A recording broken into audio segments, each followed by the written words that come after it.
Riddle me this. Riddle me that. Who's afraid of that big black bat? But did you know that when it snows, this movie doesn't really hold up? Terrible. 1995's Batman Forever.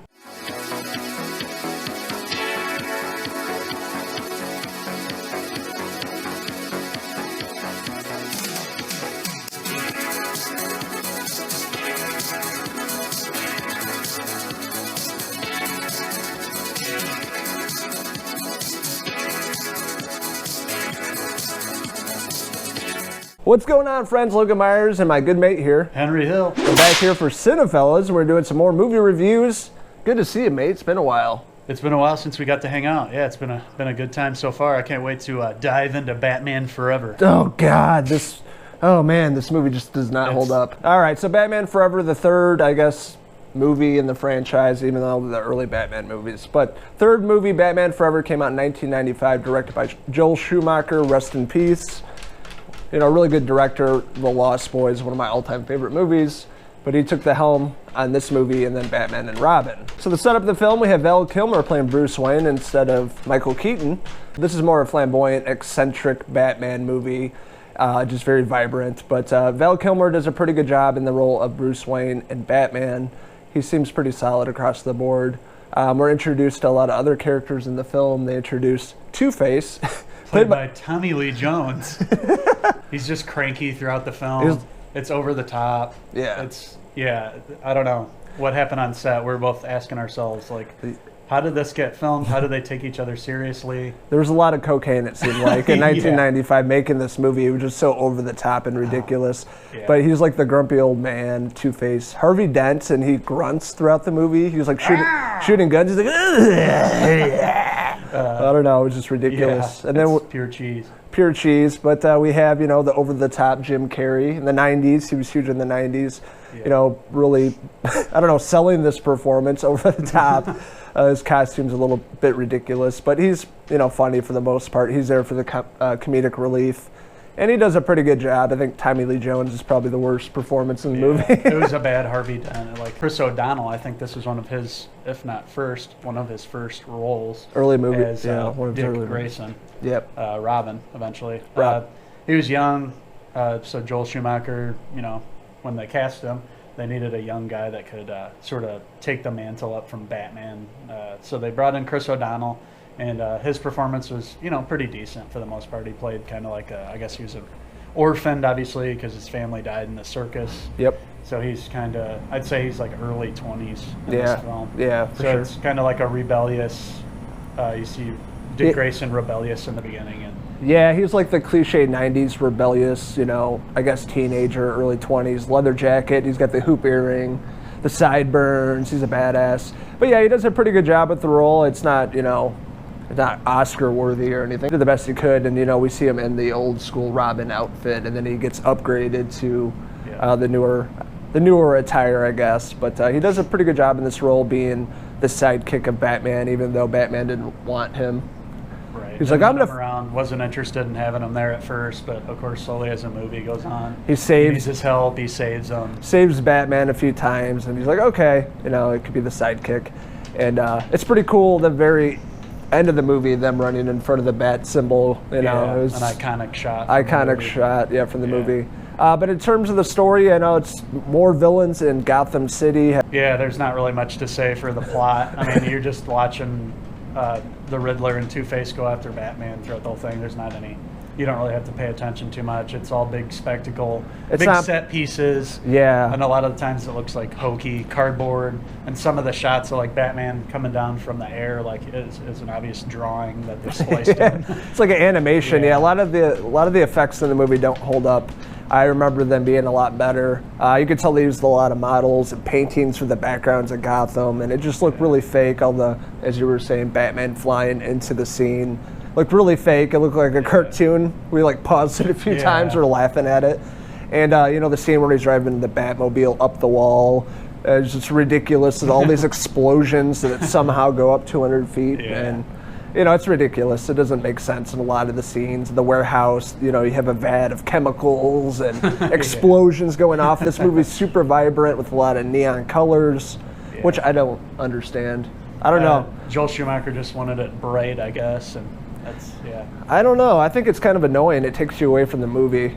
It's because it tries to be so vibrant and over the top all the time, and it takes away of the feel of Batman, I thought. Yeah. And it just a little too much. They should have toned it down a little bit in terms of set design and colors and all that fun stuff. And they have the outfits of like the goons. They're all like lip piercings and it's like cliche, like dumb goons, like literally just bodies there. Yeah. Like, yeah. And the dialogue and everything for this movie isn't that great either.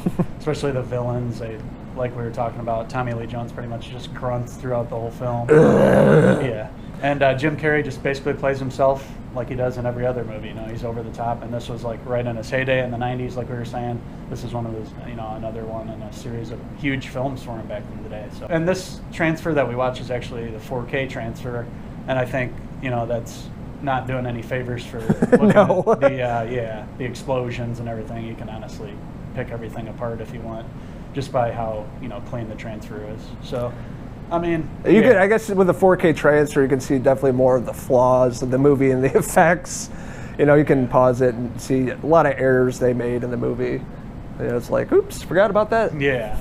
But back when we saw it, we were, blown away by it. 95. Back then, it was all, it was very cutting edge. But it just goes to show you after we watch it now, everything's dated. And, it just doesn't really hold up. A lot of 90s fashion, 90s pop culture. This movie made, $330 million? And it was, I think the budget was $100 million. So it made some money. It did pretty well. It was a big movie in 1995. It was a big part of, pop culture. Going from Tim Burton's second film into this being completely different Batman. In terms of the marketing, merchandise, they sold a lot of the stuff. They used to have the Batman cups at McDonald's. It made a lot of money. The soundtrack is really phenomenal in this movie. And, Seal, Kiss from a Rose, and U2, and a bunch of bands. Back then, movies had soundtracks, and this is one of the best parts of the movie is the actual soundtrack and the marketing. Yeah, I do remember the marketing for this film. Especially McDonald's. They were like heavy marketers for the film. I remember there were cups with the poster on it and different looks at the villains and things like that. So I think they did a great job as far as marketing goes, because that's really what you remember, rather than the actual movie itself, which isn't that great. But the soundtrack and everything all that stuff definitely helped increase people going to see this in the movies, because while looking at it from a critical angle, it's just not a great movie.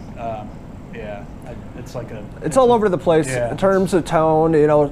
Towards the end, it was like a comedy. Yeah, and it just gets bad. It doesn't know what it wants to be. It's like serious at times, then it's like a comedy. It's just all over the place. The costume design, it felt like they put more money into the costume design than anything in the movie. Like the whole set design was kind of poorly put together. All spectacle, nothing really under the hood though. It's very light on story and dialogue, and they just throw so much at you. It's like kind of like a chore to get through it all. Like we had it on, it seemed like forever. It felt like it was on for 4 hours. Yeah, it just way too long, and we hear there's a longer cut even. Yeah, there's like 3 hours. That's insane. I'm not going to be watching that. 3 hours.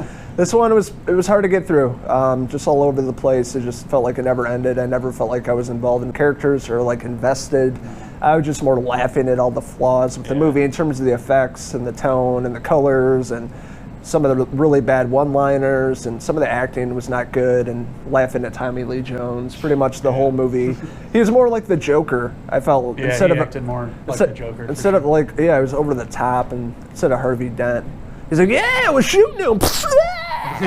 Like just going nuts. It just was ridiculous, and I would have liked to be a fly in the wall when they were filming this to see if there was like people doing coke. The only thing that makes sense. They had to be on some sort of drugs to make this movie, and it's funny, Jim Carrey and Tommy Lee Jones hated each other. Yeah, the rumors were behind the scenes. Yeah, Tommy Lee Jones hated Jim Carrey. Yeah, probably got some altercations. So the overall consensus of Batman Forever from 1995 definitely doesn't hold up. It's painful to get through and watch all the mistakes they make in the movie, over-the-top performances. It was a big part of our childhood, but watching it years later, definitely doesn't hold up even on the 4K transfer. So overall, we're going to give Batman Forever a 2.5 out of 5. Bat nipple hair pieces. I want to hear your guys' thoughts on Batman Forever. What did you like about it? What didn't you like about it? What did you guys think of that ending? Let us know in the comments below, and don't forget to hit subscribe. This is Logan Myers and Henry Hill signing out from the Batcave until the next movie review. Cheers!